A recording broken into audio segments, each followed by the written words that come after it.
ဟုတ်ကဲ့မင်္ဂလာပါခင်ဗျာကျွန်တော်ရဲ့ YouTube channel လေးရဲ့ကျွန်တော်ပြန်လည်ကြိုဆိုပါတယ်ကျွန်တော်တို့အပတ်စဉ်ကျွန်တော်ဒီပညာပေး knowledge sharing video လေးတွေတင်နေတဲ့ channel ပဲဖြစ်ပါတယ်ကျွန်တော်အခုဒီနေ့တင်ပြမယ့်အကြောင်းအရာလေးကတော့ကျွန်တော်တို့များသောအားဖြင့်အသက်အရွယ်ပိုင်းခြားမရွေးပေါ့နော်များသောအားဖြင့်အတွေးလွန်တဲ့အခါမှာကျွန်တော်တို့ညဘက်အိတ်မပြောတာတို့တခြားဆိုးဆိုးတွေလည်းဖြစ်စေပါတယ်ဒါကြောင့်ဒီအတွေးလွန်ခြင်းနဲ့ပတ်သက်ပြီးတော့ပေါ့နော်ကျွန်တော်မနေ့ကဒီ Facebook ပေါ်မှာတွေ့တဲ့ post လေးတစ်ခုပေါ့နော်ရေးထားလေးတွေ့လို့ကျွန်တော်သဘောကျလို့ပြန်လိုက်ပြီးတော့မျှဝေပေးမှာဖြစ်ပါတယ်တွေးလိုခြင်းဆိုတာကတော့အဓိကတော့ကျွန်တော်တို့ဒီစေယောဂတစ်မျိုးဖြစ်ပါတယ်အကြောင်းအရာတစ်ခုကိုကျွန်တော်တို့မကောင်းတဲ့ဘက်ကနေပြီးတော့ကျွန်တော်တို့ထက်ခါတွေးနေတာကိုကျွန်တော်တို့တွေးလွန်နေလို့ခေါ်ပါတယ်ဖြစ်ပြီးသားကိစ္စကနေရုံးမထွက်နိုင်မယ်နဲ့အတွေးလွန်နေခြင်းနောက်တစ်ခုကမဖြစ်ရသေးတဲ့ကိစ္စကိုကြိုတင်ပြီးတော့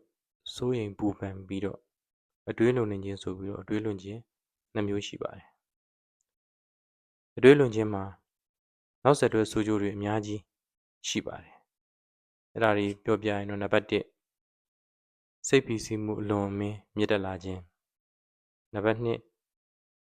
မှန်ကန်ဆုံးဖြတ်နိုင်စွမ်းရောကြလာခြင်းနံပါတ်3မှတ်ဉာဏ်မကောင်းတော့ဘဲနဲ့မေ့လျော့တတ်လာခြင်းနံပါတ်4အားငယ်စိတ်တွေပိုများလာမယ်နံပါတ်5ကိစ္စတိုင်းကိုမကောင်းတဲ့ဘက်ကကြီးစဉ်းစားလာတတ်မယ်နံပါတ်6အရာကိုလွယ်ကူကူနဲ့အရှုံးပေးတတ်လာမယ်နံပါတ်9အိပ်ပျော်ဖို့ခက်ခဲလာမယ်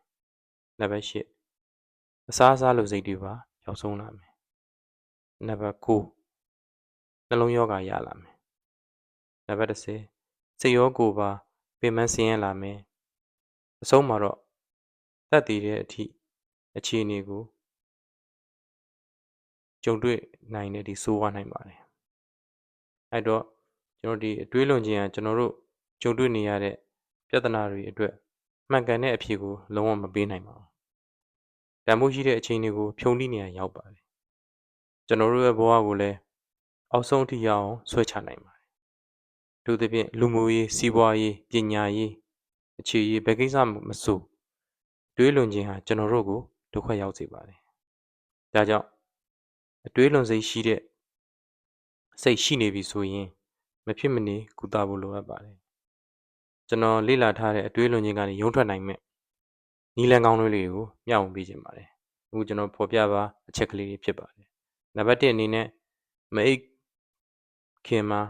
ပြောစရာအကြောင်းတွေတွေးကြည့်ပါအိယာနိုးရင်လဲပြောစရာကိစ္စတွေကိုနဲ့စပြီးတွေးကြည့်ပါတဏိတာရဲ့အစနဲ့အဆုံးမှာမကောင်းတဲ့အကြောင်းတွေကိုလုံးဝမတွေးပါနဲ့နံပါတ်2အတိတ်ကမကောင်းတဲ့ကိစ္စတွေကိုပြန်မတွေးမိအောင်နေပါအနာဂတ်ကိုလည်းဘယ်တော့မှကြိုပြီးတော့မစိုးရိမ်ပါနဲ့လက်ရှိအခြေအနေမှာပဲအကောင်းဆုံးရှေ့ဆက်ဖို့ကြိုးစားပါနံပါတ်3ဘယ်သူမှ perfect မဖြစ်ဘူးဆိုတဲ့အတွေ့ကိုခေါင်းထဲမှာထည့်ထားပါလောကကြီးမှာအမှားကင်းတဲ့သူအပြစ်ကင်းသူအားနည်းချက်ကင်းသူဆိုတာမရှိပါဘူးနံပါတ်4အတွေးမလွန်ဖို့သတိကပ်ပေးပါတခုခုကို9မိနစ်တည်းပို့ပြီးတော့တွေးမိနေပြီဆိုတာနဲ့အဲ့ဒီအတွေးကိုဖြတ်တောက်လိုက်ပါပြီးရင်အလုပ်တစ်ခုခုအာရုံပြောင်းပြီးတော့လုပ်လိုက်ပါနံပါတ်5ဘယ်အရာမဆိုလုံနိုင်တယ်ဆိုတဲ့ယုံကြည်ချက်ထားပါမှားရင်ပြန်ပြင်မယ်လဲကြရင်ပြန်ထမယ်မလိုအပ်တာတွေနဲ့မစိုးရိမ်ပါနဲ့ကြိုမတွေးပါနဲ့ခွန်အားရှိသမျှကြိုးစားပါ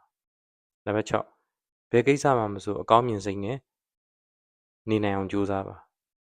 အကောင်းဘက်ကတမင်လှည့်ပြီးတွေးကြည့်ပါ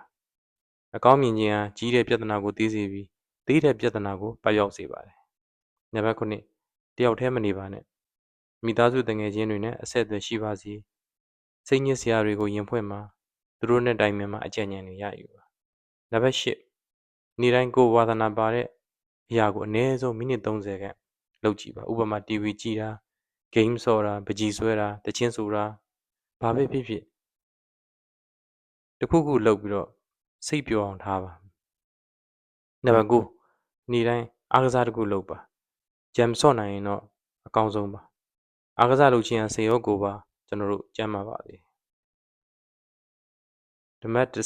10အစားကိုအချိန်မှန်စားပါရေလည်းများများတောက်ပါ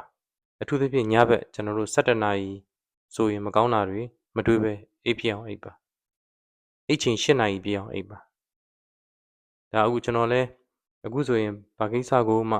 အတွေးမလွန်တော့ပါဘူးအတွေးမလွန်တဲ့အခါဘဝကပို့ပြီးတော့ကျွန်တော်တို့ပျော်ရွှင်စရာဖြစ်ပါတယ်အားလုံးအတွေးလွန်ခြင်းမှကင်းဝေးကြပါစေဒါလေးကတော့ကျွန်တော်မနေ့က Facebook မှာဖတ်ရတဲ့အတွေးလွန်ခြင်းနဲ့ပတ်သက်လို့ overthinking ပေါ့ဗျာအတွေးလွန်ခြင်းနဲ့ပတ်သက်ပြီးတော့ဒါလေးကျွန်တော်တွေ့ရပါတယ်ဒါကျွန်တော်လေ့လာတွေ့ရှိရသလိုပဲဒီဗီဒီယိုလေးကိုကြည့်နေတဲ့လူတွေအတွေးလွန်ခြင်းနဲ့ပတ်သက်ပြီးတော့ဒီအကြောင်းအရာလေးနဲ့ပတ်သက်ပြီးတော့အသိပညာလေးရမယ်ဆိုကျွန်တော်အတွက်အကျိုးရှိပါတယ်ဒီနေ့ဒီဗီဒီယိုလေးကိုပြီးဆုံးအောင်ကြည့်ရှုပေးတဲ့အတွက်အားလုံးကိုကျေးဇူးတင်ပါတယ်ခင်ဗျ